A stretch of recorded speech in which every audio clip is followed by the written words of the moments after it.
Warahmatullahi wabarakatuh. Alhamdulillahi rabbil alamin.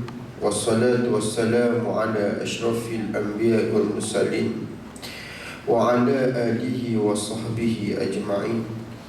Qala rabbi shrah li sadri wa yassir li amri wahlul 'uqdatam min lisani yafqahu qawli.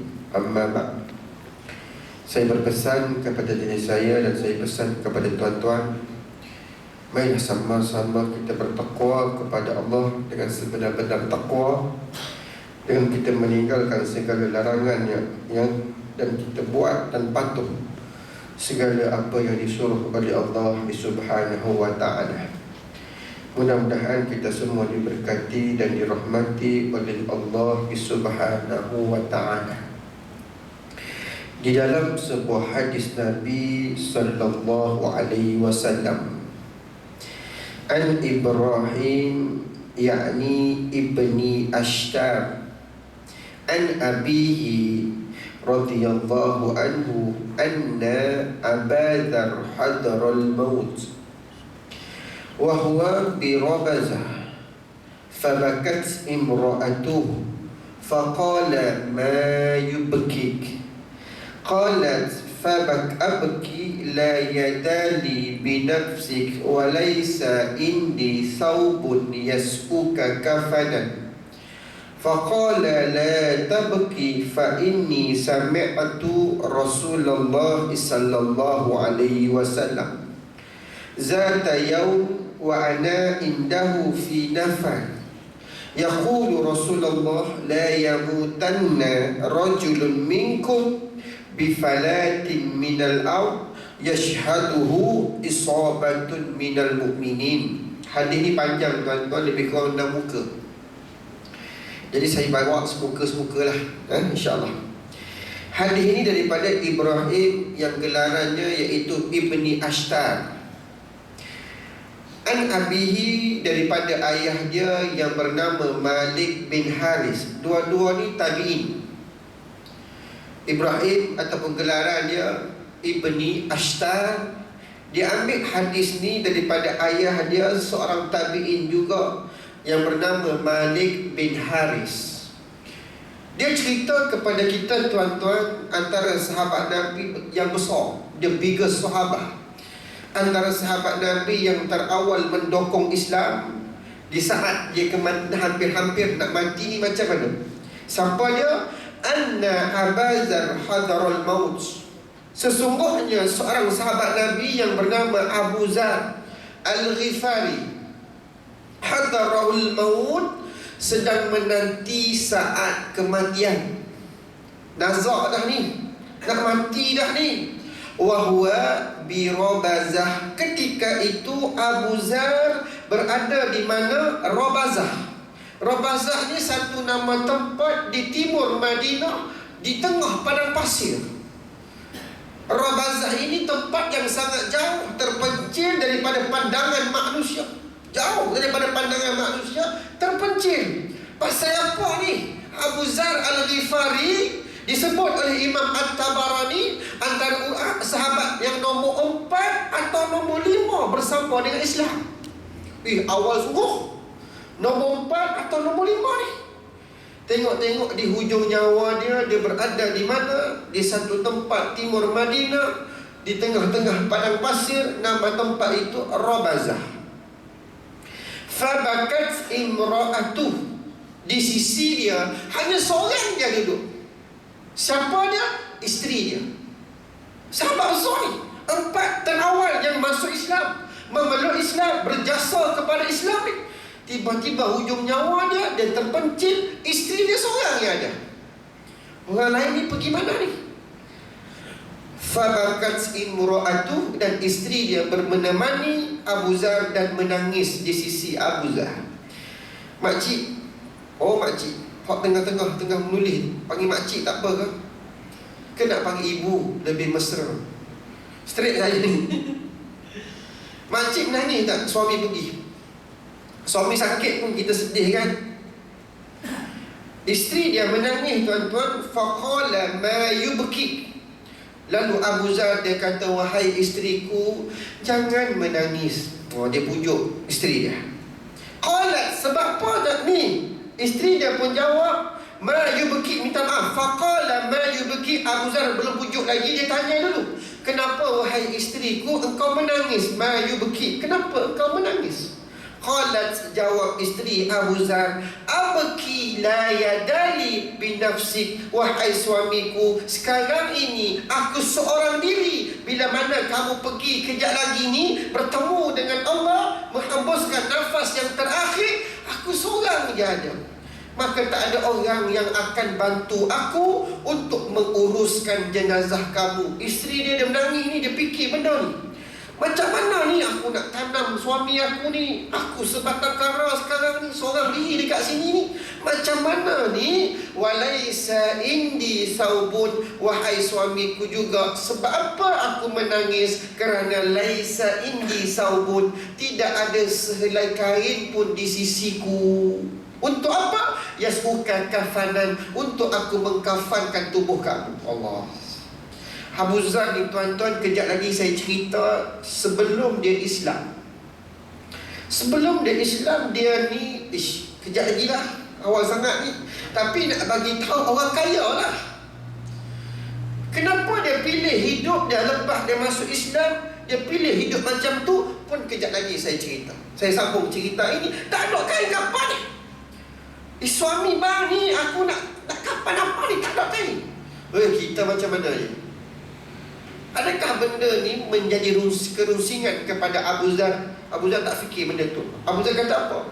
Faqala, wahai isteriku, la tabki, hang jangan menangislah, jangan rungsing, jangan bimbang. Fa inni sami'tu, kerana satu ketika aku pernah dengar daripada Rasulullah zata yaum, pada satu hari, wa ana indahu fi nafar, ketika itu aku berada dalam ramai-ramai manusia, Nabi pun ada. Duduk dalam satu majlis macam ni, Nabi ada, Abu Zar ada, dan beberapa orang sahabat pun ada. Ketika mana dalam majlis tersebut, Nabi kata apa? La yamutanna rajulun minkum bifalatin minal arni, salah seorang di antara kamu. Nabi tak sebut nama, Nabi kata salah seorang. La yamutanna, tak dapat tidak, nanti dia ni mati bifalat, di tempat yang jauh daripada pandangan manusia. Falat maksudnya terpencil. Minal ard, di atas muka bumi. Ramai-ramai, Nabi bagi hint, Nabi tak sebut nama. La yamutanna, Nabi kata salah seorang ni daripada kamu ni akan mati di tempat yang terpencil. Yashhadu, yang mana di saat kematian dia akan didatangi isabatun, satu kumpulan manusia, minal mukminin, daripada kalangan orang yang beriman. Macam mana Abu Zar dia yakin yang hadis ni Nabi kata dekat dia, sedangkan hadis ni tak sebut pun nama Abu Zar. Kita tengok penjelasan seterusnya. Qala, berkata lagi Abu Zar, man kana ma'i fi dhalika majlis mata falam yabqa minhum ghairi. Wahai isteriku, hang nak tahu tak? Yang ada bersama dengan Nabi ni, tuan-tuan, Nabi wafat 10 Hijrah. Abu Zar dia wafat pada tahun 32 Hijrah. 32 Hijrah, 32 tolak 10, 22 tahun. Hadis ni melebihi 22 tahun. 22 tahun.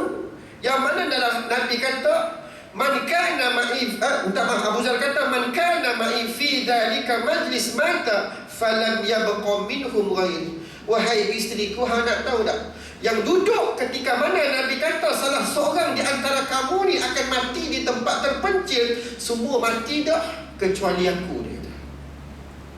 Hadis yang Nabi kata ni ramai-ramai yang ada ketika itu semua mati dah kecuali aku.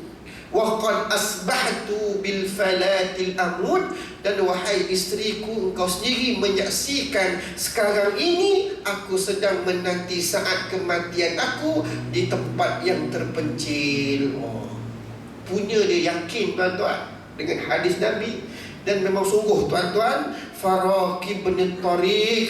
Abu Zar meneruskan ucapan dia. Dia kata, wahai isteriku Faraqib bin Tariq, hang pergi tengok kalau tak percaya. Pergi tinjau, pergi tengok ni, pergi tinjau. Fa innaka sawfa taraina ma aqul, aku confirm dengan kamu, kamu akan tengok apa yang aku cakap ni betul. Fa inni wallah, dan demi Allah, ma kazabtu, aku tak berbohong. Wala kuzibtu, dan Nabi juga tak berbohong. Dia punya confident ni, dia kata dekat isteri dia, hang pergi tengok sekarang, pergi tinjau.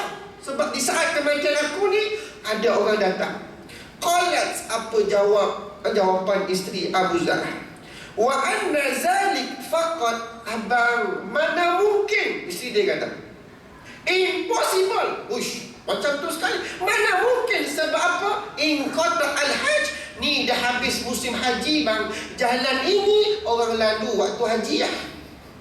Waktu lain, it's impossible. Mana mungkin. Isteri dah punya tak percaya, duk bimbang lagi ni. Ni. Tapi Abu Zar dia kata, aku tak nipu, dia yakin semua ni. Qala Raqib bin Tariq, hang jangan cakap banyak, pergi tengok. Oh, marah Abu Zar. Qala Raqib bin Tariq, hang pergi tengok lah. Ni orang perempuan ni tuan-tuan kadang-kadang suka menjawab, kan? Kita cakap benda betul tak? Dia ada je nak lawan. Qala Raqib bin Tariq, pergi tengok. Qala, ketika mana sampai, Ibrahim pun menceritakan, yang meriwayatkan hadis ni, ketika dia duk tinjau-tinjau tu, fa baina hiya kadzalika iza habilil qaum. Tuan-tuan, hadis Nabi ni jadi sungguh.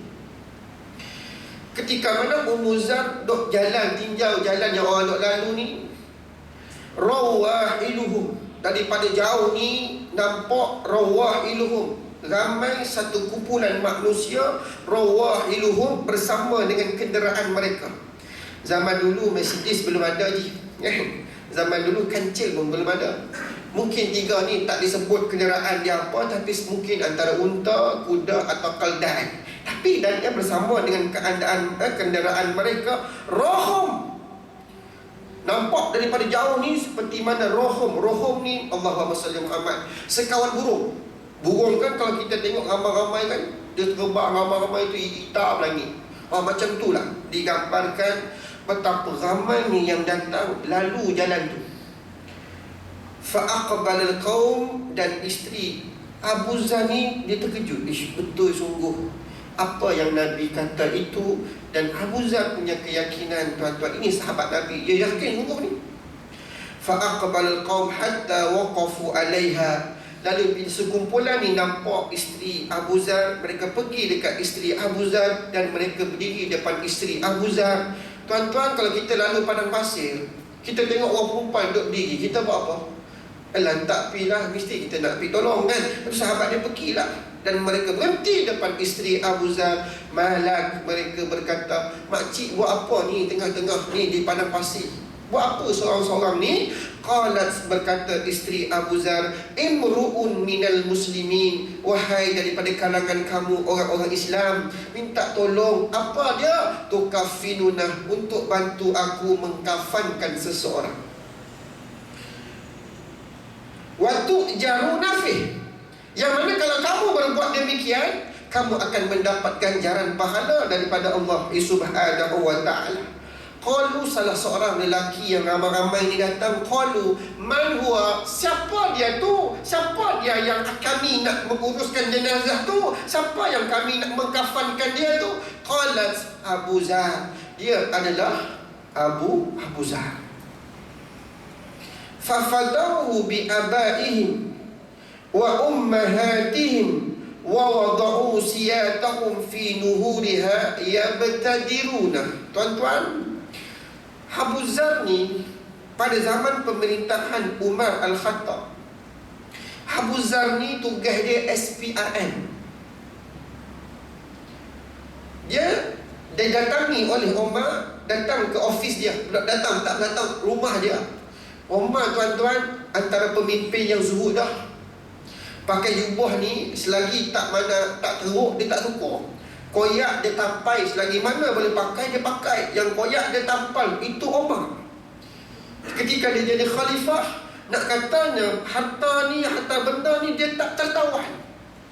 Dan dia memilih jadi pemimpin yang tidak ada kekayaan, Umar. Bila dia pergi rumah Abu Zar, dia sendiri menangis tengok Abu Zar. Betapa Abu Zar ni hidup seperti Allah, susah, zuhud. Dia pilih hidup jadi macam tu. Dia boleh pilih jadi kaya, tuan-tuan.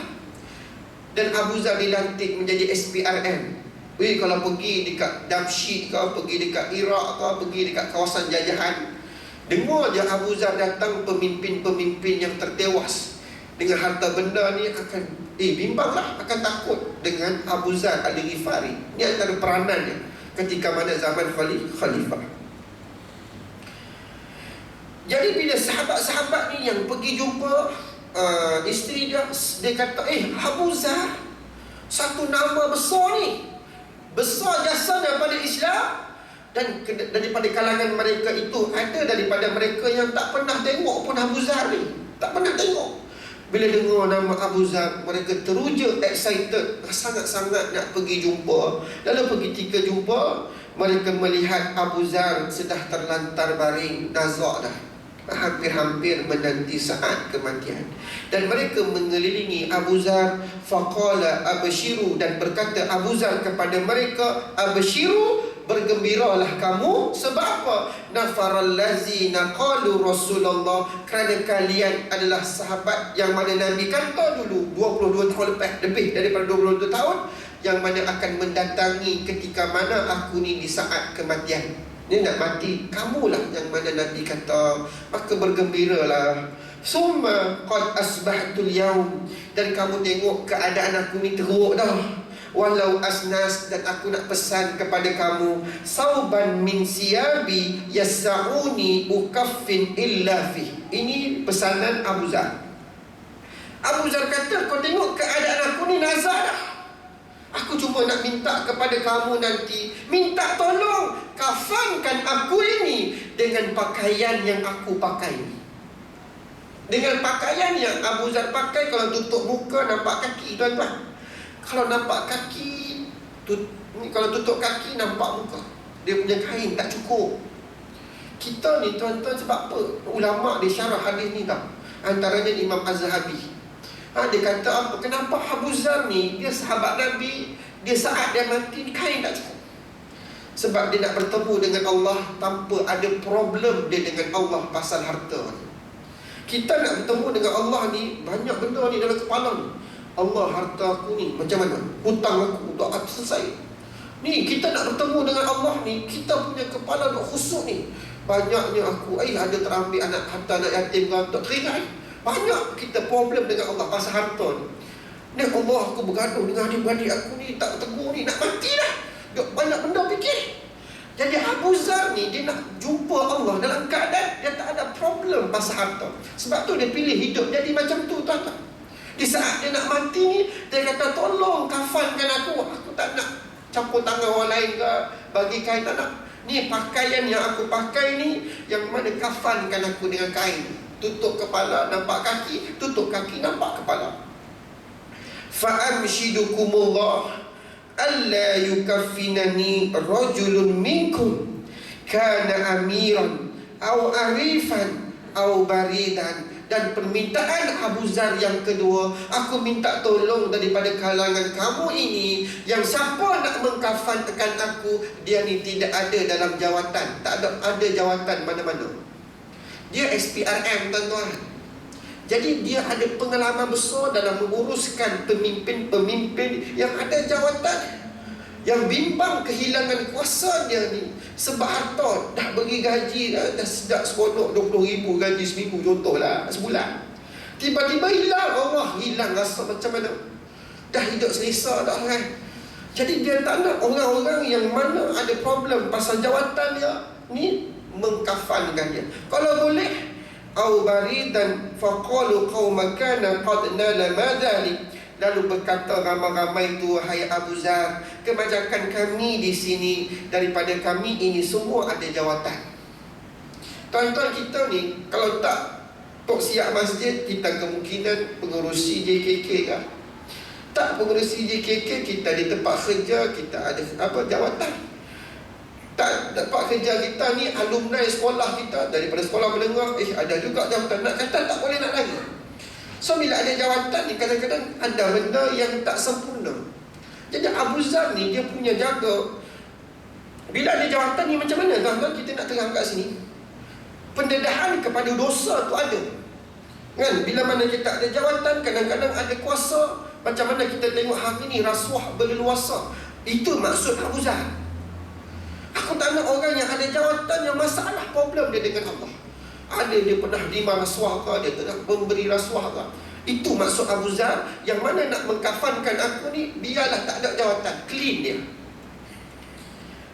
Illa fatan, tiba-tiba muncul seorang pemuda. Ramai-ramai ni ada seorang pemuda. Illa fatan, budaklah tuan-tuan remaja. Fatan ni remaja. Minal ansar, daripada kalangan ansar. Kana ma'al qaum, dan dikata kepada Abu Zar, ana sahibuka, akulah yang akan menguruskan kamu, kerana aku tidak ada jawatan. Remaja ni clean lagi. Saubani bi'aibi min ghazli ummi, wahai Abu Zar, kebetulan di sisi aku ini, aku bawa 2 helai kain. Yang mana kain ini confirm daripada rezeki yang halal. Dibuat oleh siapa? Ditenun oleh ibuku. Tak ada rezeki syubhah, tak ada rezeki daripada subah haram, tak ada. Kain ni mak aku buat sendiri, tenun, dan dia berikan kepada aku, wahai Abu Zar, dan kain inilah aku guna untuk mengkafankan kamu. Qala Abu Zar, berkata Abu Zar, anta sahibi, engkaulah wahai budak yang akan mengkafankan aku. Lepas tu tuan-tuan, Abu Zar menghembuskan nafas yang terakhir, dan Abu Zar diuruskan oleh pemuda ini, remaja ini, daripada kalangan Ansar. Hadis ini hadis hasan, riwayat Imam Ahmad. Okey tuan-tuan, Abu Zar Al-Ghifari, nama betul dia, the real name, Jundub bin Junadah. Abu Zar Al-Ghifari. Al-Ghifari itu gelaran nama tempat dia dilahirkan, nama tempat dia dibesarkan. Haji besar di mana? Johor dekat mana? Johor Bahru. Johor Bahru macam mana nak ejah ke Arab? Johor Barui. Barui. Dia gelaran ikut nama tempat kan. Syah Alami, macam tu lah. Lebih daripada 4 tahun kita duduk, istilah Arab kita dah boleh panggil lah. Abu Zar ni lahir daripada kampung, nama kampung ni Ghifar. Istilah Arab dia tak panggil kampung Ghifar, dia panggil Bani Ghifar. Bani Ghifar ni tuan-tuan, antara Bani, antara kampung, orang kata apa, bangsa Bani Ghifar ni Arab yang kasar, kerah. Dan Bani Ghifar ni juga terkenal dengan apa? Qati'ut Tariq. Qati'ut Tariq ni kalau saya sebut kot bahasa Melayu, mesti tuan-tuan terkejut. Qati'ut Tariq ni penyamun di jalanan. Dia bukan pencuri kecil, curi tabung masjid bukan, curi selipar tu bukan dia. Ni pencuri di jalanan, dia mencuri besar-besar je. Kecil-kecil ayam ni dia tak layan. Dan Abu Zar Al-Ghifari ni ketua Bani Ghifar. Bapak penyamun lah, istilahnya begitulah. Tapi macam mana dia boleh masuk Islam ni, sedangkan dia daripada Bani Ghifar yang terkenal dengan kehebatan mereka merompak di tengah-tengah padang pasir. Ini Abu Zar. Dan Abu Zar ni sebelum dia Islam, dia ni mulhid. Mulhid ni orang yang tak percaya kepada Tuhan. Istilah kita hari ni ateis. Dia tak percaya mana-mana Tuhan, dan tak pernah dilihat oleh siapa-siapa Abu Zar sembah berhala. Sebelum dia Islam ni, dia tak pernah sembah berhala. Hang tak makan, hang mati. Dia punya konsep. Hang makan, hang tak jaga makan, hang mati. Bila hang sakit, hang tak makan ubat, hang akan terus sakit. Apa yang dia buat, itu asal kepala otak dia. Dia tak halal haram, dosa pahala, tak ada. Etis ni dia nak buat apa, dia ikut suka je. Dan itulah Abu Zar mulhid, tak pernah dilihat oleh siapa-siapa sembah berhala. Satu hari tuan-tuan, telah sampai di telinga dia akan kenabian Nabi SAW. Orang duk cerita dekat kampung dia ni dekat Mekah ni, ada orang lelaki mengaku Nabi. Lalu Abu Zar dia ajak adik dia. Ada riwayat kata abang, Unais nama dia. Abang ke adik, tapi tetap adik-beradik Abu Zar lah. Dia ajak Unais, jom ikut aku ni. Pergi Mekah, aku nak tengok sungguhkah Muhammad ini Rasulullah. Sungguhkah Muhammad ini utusan Allah. Dia pun pergi ke kota Mekah, tuan-tuan. Dan dia tak pergi terus dekat Nabi, dia pantau Nabi. Dia usah, dia tengok, dia perhati Nabi punya akhlak, dia tengok gelagat Nabi, Nabi bercakap, dia tengok Nabi bergaul, dia tengok Nabi punya tingkah laku, dia perhati. Ada riwayat kata 3 hari dia perhati Nabi, dia tengok Nabi slow-slow ikut Nabi. Dia kata 7 hari Abu Zar duk tengok Nabi. Lepas tu dalam hati dia, tuan-tuan, sudah dia kata, oh, kat Unais yang ikut dia ni Unais, dia ni confirm Rasulullah, dia ni confirm Nabi Muhammad. Tengok tuan-tuan, Nabi ni akhlak dia ada, orang tengok pun dapat hidayah lah. Dia ni memang confirm Muhammad. Lalu Abu Zar bila dah yakin sungguh-sungguh, tengok Nabi ni bagus macam mana, dia pun terus pergi jumpa Nabi. Lalu, ya Rasulullah, dia panggil Nabi terus, ya Rasulullah, bacakan aku akan ayat-ayat suci Al-Quran. Sebab masa ni, tuan-tuan, Abu Zar ni juga antara peminat syair. Dia ni peminat syair. Dan zaman itu syair sungguh hebat. Maka dia nak tengok betulkah ayat Quran yang dibaca oleh Abu Zar Al-Ghifari ni syair ke, buatan manusia kan, atau daripada Allah.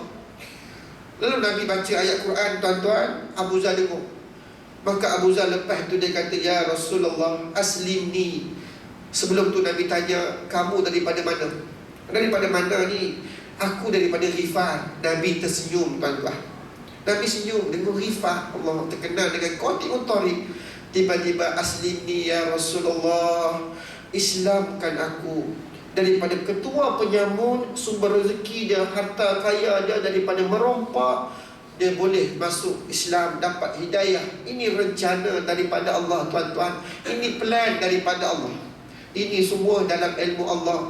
Jangan peliklah lepas ni kalau Donald Trump masuk Islam. Presiden Amerika hari ini paling kuat tentang Islam, paling kuat nak Islam hancur di atas muka bumi ni. Tengok-tengok dia sebut asyhadu an la. Jangan peliklah. Sebab itu rancangan Allah. Dan tak pernah juga berlaku dalam sejarah Amerika, tuan-tuan, presiden mereka daripada kalangan orang kulit hitam. Tak pernah berlaku. Tiba-tiba Barack Hussein Obama, orang kata nama betul dia Barack Hussein Obama, sebelum dia melepaskan jawatan, dia telah memberi sejumlah duit yang banyak kepada penduduk Palestin. Orang kata begitu. Perancangan Allah, kita tak tahu, tuan-tuan. Kan? Begitu juga kisah yang berlaku kepada Abu Zar. Dan dia ni disebut oleh dalam kitab, tadi saya sebut dalam kitab At-Tabari, nombor 4 atau nombor 5. Kalau kita, tuan-tuan, masa tu di tempat Abu Zar, kita nak merahsia keislaman kita ke, atau kita nak bagi tahu kepada umum? Kalau haji lah, nak cerita dekat orang ke, nak diam?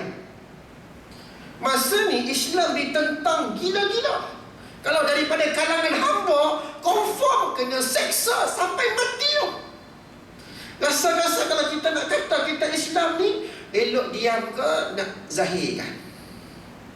Saya diam, saya penakut. Tapi Abu Zar Al-Ghifari, tuan-tuan, lepas dia Islam tu, dia pergi dekat Kaabah, dia berdiri tepi Kaabah, dia cari tempat yang tinggi. Ya, wahai orang Mekah, ana Muslim. Dia menjerit kuat-kuat, ana Muslim, aku dah Islam dah. Apa reaksi orang Quraisy ketika itu, Quraisy Mekah? Abu Zar ni menempah maut, ibarat orang kata gila lah. Lalu Abu Zar dilabi, ditumbuk, dipukul ramai-ramai. Zaman Nabi kata Islam kena bunuh, kena pukul ramai-ramai. Zaman lah yang kena pukul ramai-ramai ni ragut. Kan kena pukul ramai-ramai, hang mencuri, hang ragut, hang pecah rumah orang, kena pukul dulu. Tapi zaman Nabi kena pukul ramai-ramai ni ngaku Islam. Allah, berbeza, tuan-tuan. Dia ni bekas penyamun, hati kering. hati kering. Besoknya datang lagi tuan-tuan. Hari kedua datang lagi. Dia berdiri tepi Kaabah. Ya penduduk Mekah, anda Muslim ni, aku dah Islam. Kena debuk lagi sekali. Allahu Akbar. Kesadaran macam tu je tuan-tuan. Apa dia peduli? Mekah penyamun, gedebek, gangster. Hari yang ketiga, ingat balik Ghifar, tak balik lagi. Datang lagi kali yang ketiga. Wahai penduduk Mekah, aku dah Islam. Orang dah standby batang kayu dah. Hang mati hari ni Abu Zar. Kalau hang kata hang Islam, hang mati hari ni. Ketika mana ramai-ramai nak pukul Abu Zar, datang Ibnu Abbas radhiyallahu anhu. Masa ni Ibnu Abbas pun belum Islam. Ibnu Abbas ni tuan-tuan Menteri Perdagangan. Ibnu Abbas urusannya keluar barang masuk Mekah dia yang buat. Import, ekspor barang daripada Damsyik, sekarang ni Syria, dia ni yang uruskan. Dan dia ni kata, hang kenal tak dia ni hampa pukul Abu Zar ni? Hampa kenal tak dia ni siapa? Dia ni lah yang rompak aku selalu tu. Ketua dia ni, ketua Bani Ghifar. Orang dengar macam tu, ketua Bani Ghifar. Lepas tu tak ada orang berani dah sentuh Abu Zar Al-Ghifari. Dan dia berjalan di kota Mekah. Dia berkata, aku dah Islam. Tak ada orang berani sentuh dia. Lepas dia Islam tuan-tuan, dia buat drastic change, buat perubahan besar dalam hidup dia. Orang putih kata dia petty. Petty ni maksud dia sangat-sangat buat satu perubahan yang besar. Daripada tukang ni ketua perompak, dia jadi orang yang sangat-sangat bertakwa, jadi orang yang jujur, jadi orang yang sangat-sangat amanah, dan menjadi orang yang mencintai ilmu dan beramal dengan ilmunya. Itu maksud the petty. Itulah Abu Zar Al-Ghifari. Dan dia ni outspoken. Outspoken yang dimaksud maksud apa? La yakhafu laumata lain. Apa dia nak kata, dia kata. Kalau benda tu betul, dia akan cakap. La yakhafu, dia tak pernah takut akan celaan suara-suara yang memfitnah dia, suara-suara yang mencela dia. Ini karakter Abu Zar. Sebab itulah Omar dia lantik Abu Zar ni SPRM. Sebab dia akan kata, dia nak kata, dia kata lah. Dia nak tegur, dia tegur. Hang nak maki dia kan, nak cela ke, nak fitnah. La yakhafu laumata lain. Lantak apa? Itu karakter Abu Zar. Sebab tu Omar dia ambil Abu Zar jadi orang yang membasmi masalah-masalah pemimpin yang korup ni pada zaman tersebut. Okey tuan-tuan, lepas dia ni dah baik, dah bagus, dapat didikan daripada Nabi SAW. Lalu Nabi pesan dekat Abu Zar, pergi balik kampung kamu. Hang pergi balik kampung, pergi dakwah 40 penyambut tarbus. Hang pergi dakwah kampung kamu tu. Abu Zar pun balik tuan-tuan. Usaha dakwah Abu Zar akhirnya separuh penduduk Ghifar masuk Islam. Tengok, Allahu Akbar. Kita balik kampung kita buat apa je? Kita berjiran dengan orang Islam, dengan orang bukan Islam, daripada kecil sampai ketua. Tak ada pun terdetik dalam hati dia nak masuk Islam. Dan kita pun tak pernah tunjuk keislaman kita. Kita buat perangai teruk lagi kan. Tapi Abu Zar ni balik kampung, penyamun ni kampung dia ni. Akhirnya dakwah daripada Abu Zar, separuh Bani Ghifar masuk Islam tuan-tuan. Allahu Akbar.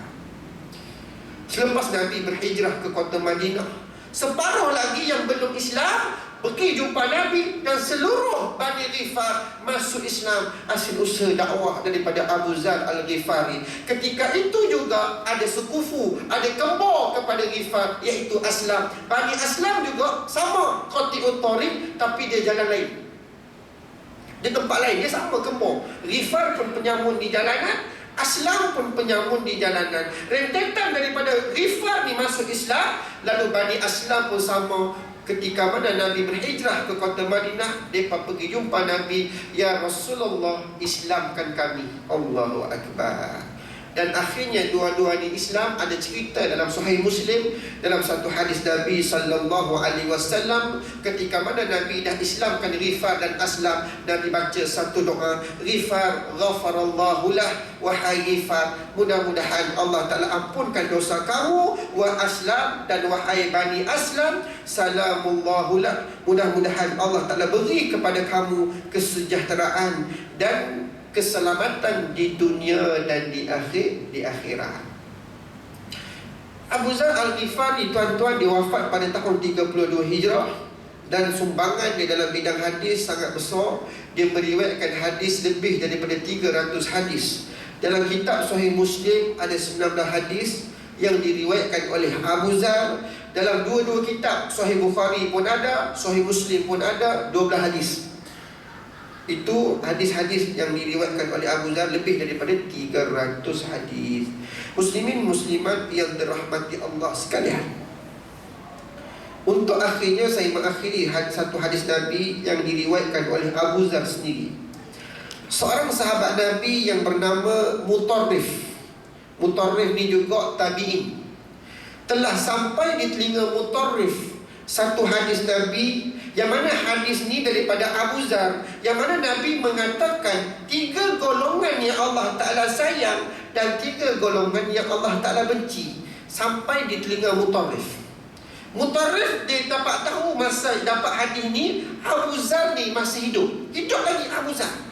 Maka Mutarrif pun cari Abu Zar ni kat mana dia duduk, semata-mata nak tanya Abu Zar, betulkah hadis ni daripada mulut dia yang ambil daripada Nabi SAW.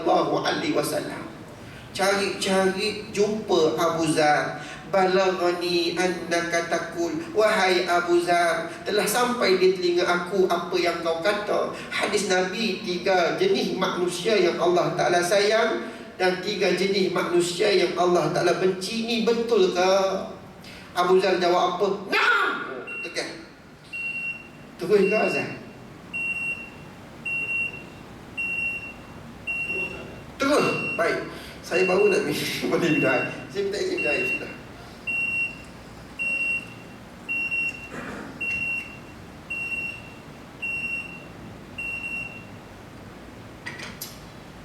Abu Zar kata, "Naam, fama akhaluni aghdibu ala khalili Muhammad."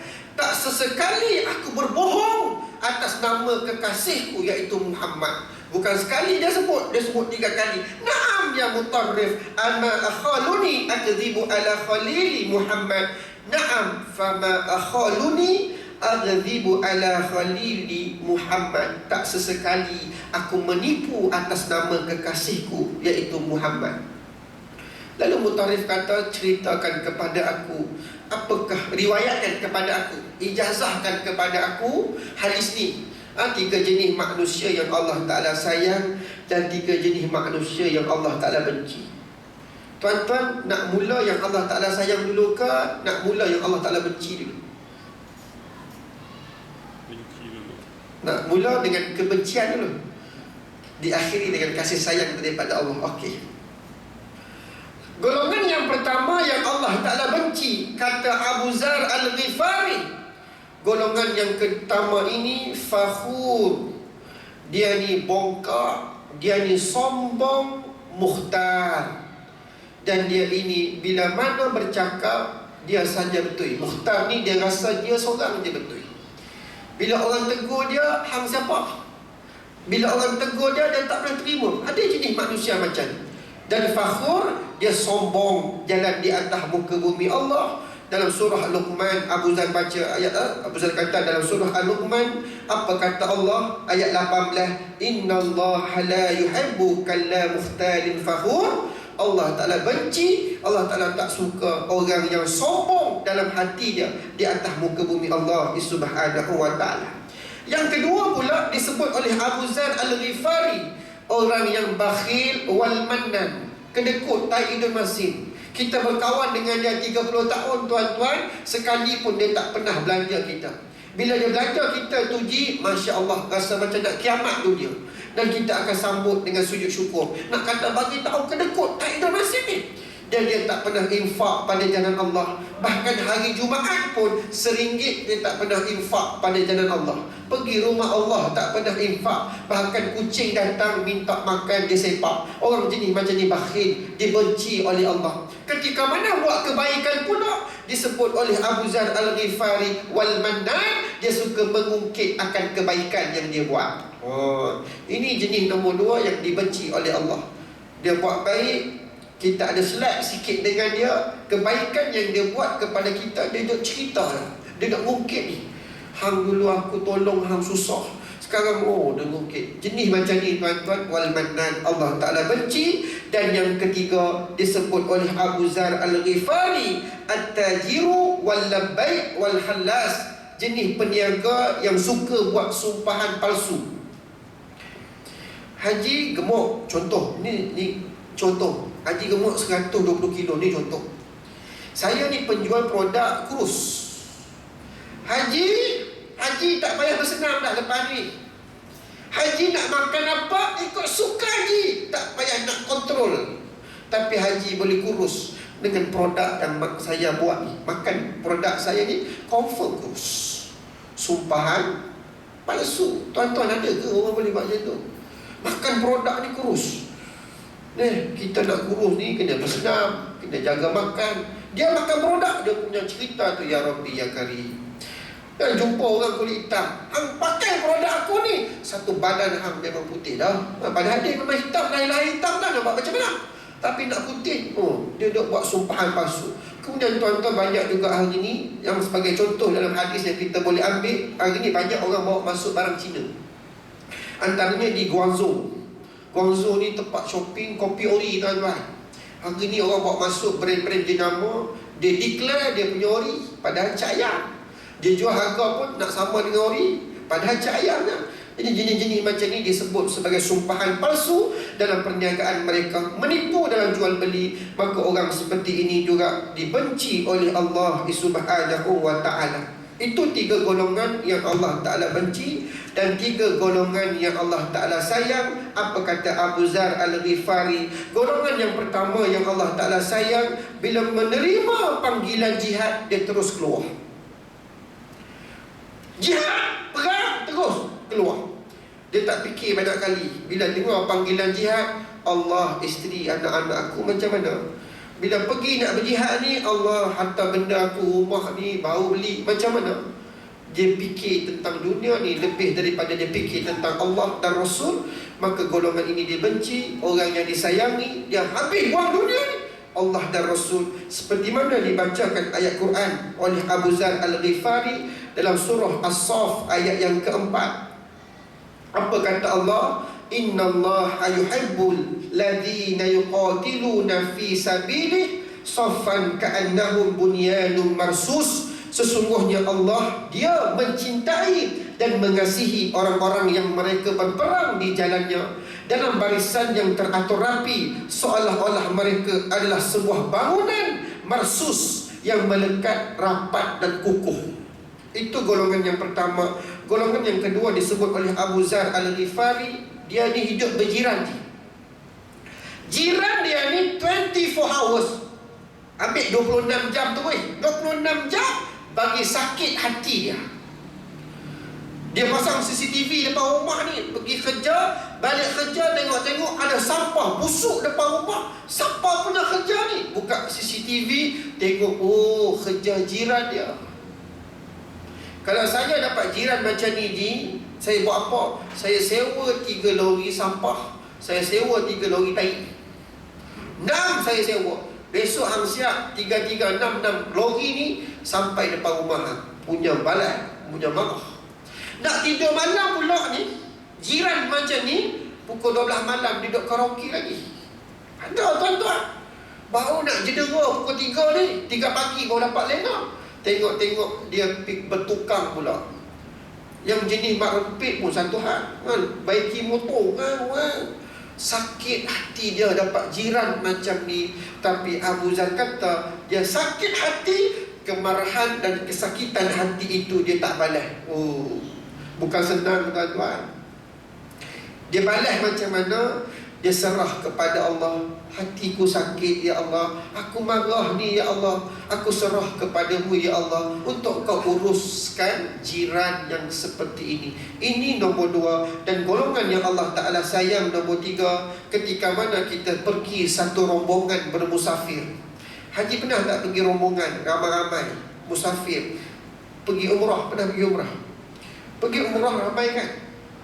Umrah ni kebiasaannya 12 hari lah, 9, 10, 11, 12, antara tu lah. Kita ambil 12 hari.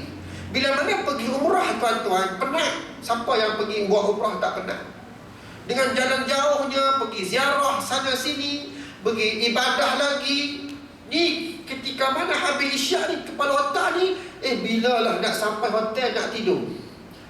Bila mana tidur penat-penat ni tuan-tuan, kita masih lagi mampu bangun, ambil wuduk dan mendirikan solat 2 rakaat. Orang macam ni Allah Ta'ala sayang tuan-tuan. Tak payah pergi umrah, kita ambil pergi Aceh ke, naik bas pergi Kelantan ke, pergi Padang Besar di Perlis ke, pergi berjalan. Bila mana penat, kot mana penat macam mana pun, malam mesti bangun 2 rakaat.